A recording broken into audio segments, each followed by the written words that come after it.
Kumar Abhishek, BJP लगातार कह रहे थे कि भाग गए हैं यार, ये करके अगर देरी भी हो रही है, अनाउंसमेंट नहीं हो रही, तो इसका मतलब तो यही है कि वो डरे हुए हैं, अनाउंसमेंट हो गए हैं। लेकिन केएल शर्मा की एंट्री को उत्तर प्रदेश की अमेठी की सीट पर उतारने से आपको क्या लगता है कि क्या स्थिति अब बनेगी? क्या वो मजबूत कैंडिडेट हैं? देखिए, कैंडिडेट मजबूत हैं, लेकिन वो आखिर लड़ किसके सामने रहे हैं? वो लड़ रहे हैं स्मृति ईरानी के सामने। कांग्रेस पार्टी की मजबूरी ये थी कि राहुल गांधी ने वहां लड़ने से मना कर दिया था। उन्हें अपना जो रायबरेली की सीट है, क्योंकि वो जीती हुई सीट है, वहां उन्हें उस सीट को हर हाल में बचाना था। प्रियंका गांधी ने पहले ही शायद मना कर रखा था कि वो इस बार चुनाव नहीं लड़ेंगी, वजह है कि देर हो चुकी है।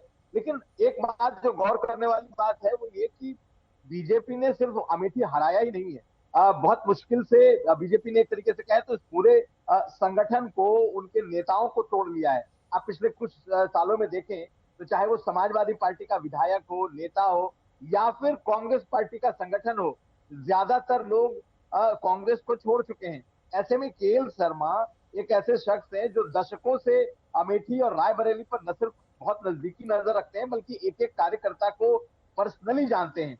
इसलिए अगर राहुल गांधी नहीं है, तो राहुल गांधी के अलावा कोई दूसरा अगर कैंडिडेट होता तो शायद इतना इंटेंस तरीके से उस कंस्टिट्यूएंसी को नहीं समझ पाता जितना बेहतर तरीके से केएल शर्मा समझते हैं।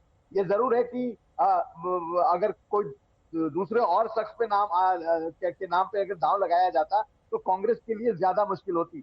कहीं ना कहीं ये एक गांधी फैमिली के लॉयलिस्ट हैं, इतने सालों से अमेठी और रायबरेली को बहुत बारीकी से देख रहे हैं, तो इन्हें कार्यकर्ताओं की नब्ज मालूम है।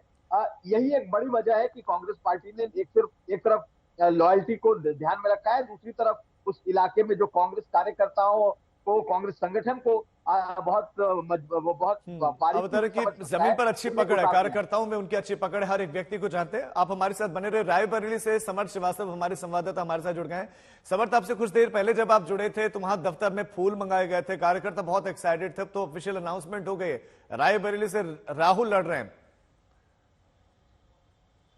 बिल्कुल राजीव, सुबह से यही कार्यकर्ता थे जो ये कह रहे थे कि राहुल गांधी आ रहे हैं, आप तय मानिए, और इसलिए ही स्वागत में देखिए फूल जो है ये पार्टी में पहले से ही आ गए थे कि उनके स्वागत के लिए। और उसके बाद आपने देखा कैसे आधे घंटे के भीतर एक लिस्ट आती है जिसमें राहुल गांधी का नाम रायबरेली से रहता है। तो आप लोग की मांग जो है वो मान ली गई? जी जी, मान ली गई, और हम लोग सारी रात जग रहे थे, इंतजार कर रहे थे। हम लोगों को पूर्ण विश्वास था कि राहुल जी का नाम आएगा, इसलिए हम लोगों ने फूलों की व्यवस्था कर ली थी। और हम लोग अभी इसको फूल को आज बिछा देंगे और फूलों पे राहुल जी चलेंगे। तरह स्वागत होगा राहुल जी जब निकलेंगे तो हम लोग इस कमरे से अपने 1 कुंटल फूल की व्यवस्था की, जमीन बिछा करके, और राहुल जी को फूलों ला देंगे। आज तो हमारी खुशी, हमारी नहीं, पूरे रायबरेली को, हम लोग सारी रात के जगे हुए, लेकिन आपको एकदम फ्रेश लग रहे हैं, क्योंकि इस खुशी को देखकर कि राहुल जी आ गए, हम लोग इतना खुश सारी रात जगे हैं, लेकिन सारे काम हमारे जितने हैं, आज पूरे रायबरेली में खुशी का माहौल था। शो किस तरह का रहने वाला बताइए जी?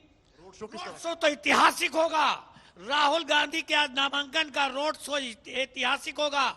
आज ही राहुल गांधी को जीत का वो मिल जाएगा, रिकॉर्ड सर्टिफिकेट दे देगी रायबरेली की जनता कि राहुल जी 6,72,792 वोटों से। बता दिए आप लोग तो कल तक कह रहे थे प्रियंका गांधी को यहाँ से होना चाहिए, अब नाम राहुल गांधी का आ गया। देखिए, इसके बारे में ज्यादा नहीं बोलेंगे, इस शीर्ष नेतृत्व का काम है। पूरी तरह खुश है, जो हमारा दायरा है वहीं तक बात करेंगे, और जो भी कुछ हुआ है हमारे शीर्ष नेतृत्व ने जो किया है, हम लोग उसकी कदर कर रहे हैं, इज्जत कर रहे हैं, सम्मान कर रहे हैं, और पूरे देश की जनता कदर कर रही है।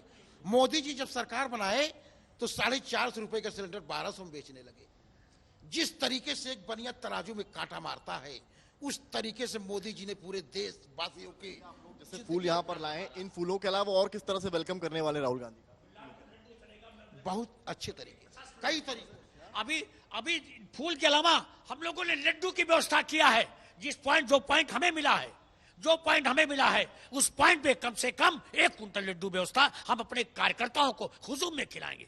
आज तो रायबरेली पहली बार इतनी खुशी है कि मैं अपने नेता के लिए क्या कर दूं। अरे घर घर में खुशी पूरे रायबरेली के अंदर। आज तो हमारा विरोधी तो अपने आप हार गया, उसको चुप हो गया, तो राहुल जी का नाम आप तो होने दीजिए। अजी न, वो तो अभी नामांकन जब होगा, जब भीड़ देखेगा कि कम से कम रायबरेली के अंदर ऐसा नामांकन पूरे भारतवर्ष के किसी लोकसभा में नहीं हुआ होगा जो आज रायबरेली की लोकसभा में होने जा रहा है। राहुल जी का समर्थ वो कह रहे हैं कि बहुत ज्यादा उत्साहित हैं, बहुत ज्यादा उत्साहित हैं, इतनी खुशी उनको लगता है कि सिर्फ अनाउंसमेंट उनके नाम की नहीं हुई, सिर्फ कैंडिडेट नाम नहीं हो, बल्कि वो जीत गए हैं। मौसमी के एक बार पास फिर से चलते हैं। मौसमी, अगर आप हमारे साथ जुड़ी हैं तो चूंकि दोनों ही परंपरागत सीट रही, अमेठी भी रायबरेली भी, लेकिन राहुल अमेठी से ना लड़कर रायबरेली से चुनावी मैदान में अब बीजेपी के पास एक मौका होगा, क्योंकि अगर कोई अन्य प्रत्याशी उतारना था तो रायबरेली से भी उतारा जा सकता था, ज्यादा सेफ होता उसके लिए। अमेठी से राहुल लड़ते तो शायद फाइट ज्यादा होती। क्या बीजेपी से एक मुद्दा बना सकती कि अमेठी से नहीं लड़ रहे हैं राहुल?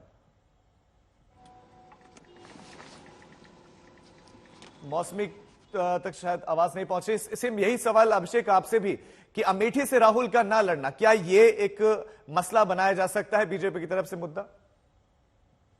बिल्कुल, ये एक बड़ा मुद्दा बनेगा। और आप देखेंगे कि स्मृति ईरानी लगातार अब ये कहेंगी कि देखिए राहुल गांधी नहीं आए, राहुल गांधी आए लेकिन अमेठी के बजाय वो रायबरेली चले गए। वो फेस नहीं कर सकते हैं, वो अमेठी की जनता के सामने खड़े नहीं हो सकते हैं। हमने उन्हें हरा करके भेजा है और अगर उनमें हिम्मत होती तो यहाँ से लड़ते। निश्चित तौर पर यह मुद्दा सिर्फ अमेठी में नहीं होगा, ये मुद्दा अब देश में भी बीजेपी बनाएगी।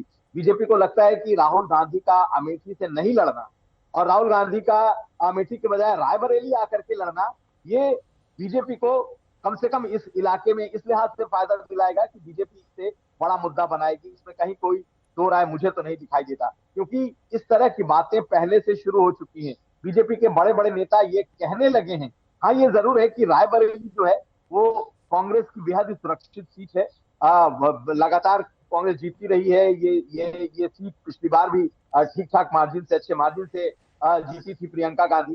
तो कांग्रेस अपने सेबेस्टियन को बचाना चाहती है, हर हाल में उसको बचा के रखना चाहती है। और यही वजह है कि दिनेश प्रताप सिंह, हालांकि दिनेश प्रताप सिंह उस इलाके के मजबूत नेता हैं, पुराने कांग्रेसी हैं, कांग्रेस के नस नस से वाकिफ है।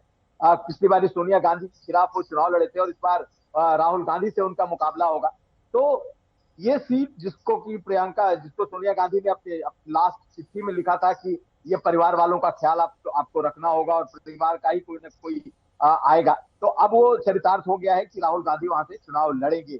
लेकिन जिस बात की चर्चा आपने की, ये मुद्दा इस वक्त जरूर न सिर्फ उत्तर प्रदेश की सियासत में, न सिर्फ इस गांधी परिवार के बैस्टियन में, बल्कि ये देश में भी इसे मुद्दा बनाएगी बीजेपी की। देखो, राहुल गांधी हारे लेकिन दोबारा अमेठी नहीं आए। और मुझे लगता है कि जिस तरीके से स्मृति ईरानी राहुल गांधी के खिलाफ हमलावर होती हैं, उन्हें तो ये मुद्दा बिल्कुल थमा दिया गया है। देखना यह है कि राहुल गांधी, हालांकि ये सब सुरक्षित सीटों में से एक है। कांग्रेस के लोग भी मानते हैं कि रायबरेली कांग्रेस जीत सकती है। रायबरेली में कांग्रेस का गढ़ है, आज भी बना हुआ है, उसके कार्यकर्ता हैं। लेकिन जो बात मैं पहले कह रहा था कि चाहे रायबरेली हो चाहे अमेठी हो, और राजीव, यहाँ पर कांग्रेस का जो संगठन है, कांग्रेस के लोग, सिंपैथाइजर, वोटर बड़ी तादाद में वो जिताने की ताकत, हैसियत रखते हैं, लेकिन संगठन का बड़ा प्रभाव होता है और वो संगठन बहुत हद तक बीजेपी ने तोड़ा है। राजीव,